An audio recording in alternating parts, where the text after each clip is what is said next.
کے لیے کھڑا ہوں تو یوں محسوس ہو رہا ہے جیسے کسی چمنے پر بہار کے دروازے پر آ کھڑا ہوں، جس کا ہر پھول خوش رنگ اور ہر بھوکا خوشنما ہے، اور ایک ہی محسوس مہک ہے کہ دل کو بے خود کیے دیتی ہے۔ ایک نظارے سے جی نہیں بنتا تو دوسرا منظر دعوت کیف و مستی دینے لگتا ہے۔ ایسے میں حیران ہوں کہ آپ کے سامنے کون سے منظر کی دلکشی کا تذکرہ پیش کروں اور گلشن صد بہار کے کون سے گوشے کی سیر کروں۔ مجھ سے تو نہ ہو سکے طے کرے دل بھر کا بیان،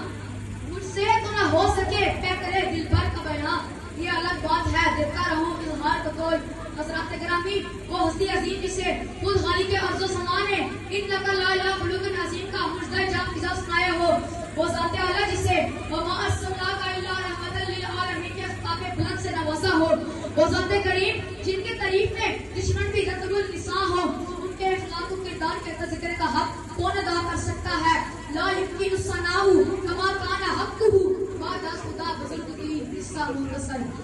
حضرات محترم، دنیا جہالت کے سمندر میں غرق تھی اور بدعمالیوں سے ظلمت قدا بنی ہوئی تھی، راتوں پر کفر کی سیاہ طریقوں کے پہرے تھے، لیکن نفس امارہ کی بے رحم زنجیروں میں جکڑی ہوئی تھر تھر کانپ رہی تھی۔ معمولی باتوں پر تلواروں کا خون کا نذرانہ پیش کیا جاتا، لیکن کفر و شرک کی گھٹنا ٹوپ اندھیروں میں سسکیاں لے رہی تھی۔ انسانیت لاکھ نیز کے شکنجے میں جکڑی شدت احکام سے تنا رہی تھی، یہاں تک کہ سیاہ ہے آسمان کو چیرتی ہوئی عرش الہی تک جا پہنچی، رحمت حق جوش میں آئی اور باران کی چوٹیوں سے آفتاب ہدایت کا مدار ہوا۔ پھر اس آفتاب رشدہ ہدایت کی کرنیں خاک پر پڑی تو کندن بن گئی، پتھر پر پڑی تو وہ لالوں کا خشاں بن گیا، ہر ذرہ اس سے جمال محبوب سے مہتاب بن گیا۔ آپ نے قطرے کا دریا، ذرے کو صحرا اور غلاموں کا مولا بنا دیا، اور امیری و غریبی، جوانی و پیری، جدائی و بادشاہی، مستی و بادشاہی، رنج و راحت اور حسن و مسرت کے ہر مقام پر انسان کی رہبری کی۔